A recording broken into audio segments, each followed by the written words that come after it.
Good friends, today we are going to look at poetry number 178 in the series. This is your friend Isokari. The title of the poetry is Integrity Boasts. My test is proven when a hungry man who is offered the king's food denies himself of it and still vows not to be untruthful. Elucidated by the story, finally, Luca was called into the cool interior of the boardroom where the job interview was scheduled. It was a blessing to be in the cool interior, which was next to paradise compared to the blazing sun outside, where the invited candidates, about 20, had been waiting at the gate with no sign of comfort.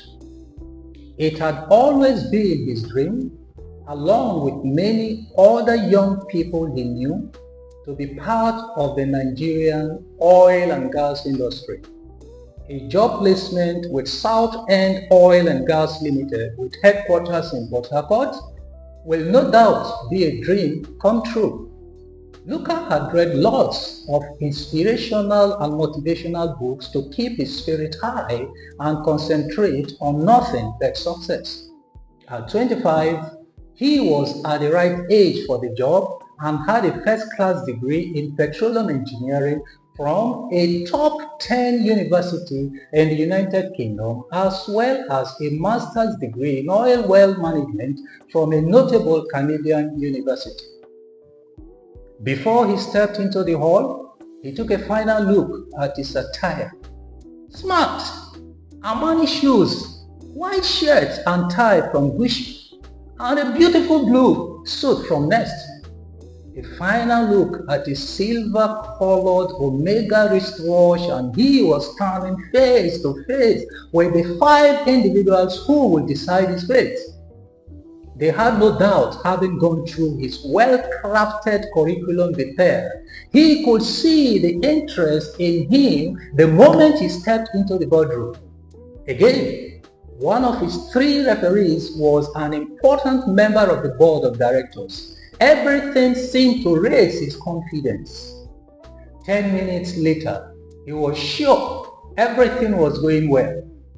The questions were challenging and very practical, but he was well educated and prepared for them.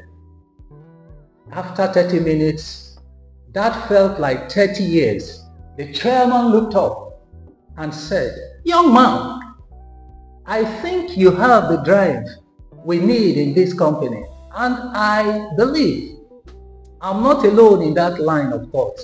Luca thanked him. However, the man in his 60s was looking very close at his handsome face. The young man may not be suitable for the job. We needed to check his integrity and ethical values. "Oh, Osaro," the man said, "I love your tie." "Thank you, sir," Luca returned. "Who noted it for you?" he asked casually. Luca thought about it. If he told them the truth that it was done by his Oxford-trained uncle, they might see him as being incompetent. They needed to know he can do all things. "I did," he said. "Good. Now help me with mine," the chairman said, pulling off his tie and handing it over. He was looking at the red and blue striped tie when it came to him what his father said while dropping him off at the gate that morning. "My son, you look good, but you see, interviewers go beyond physical looks. It is better to have the person with the right attitude and no skills than somebody with the right skills and no attitude." My dear, above all, don't forget your moral integrity counts for something. You must be trusted where you are. Deflated, he left the boardroom and wondered why he never listened to his father. The cold eyes on his back did not help his mood. They were laughing at him for failing on integrity, and that was worse than the reality of not getting the job. Say the truth, for it is a precursor to freedom. I believe the lessons sink. Thank you and God bless.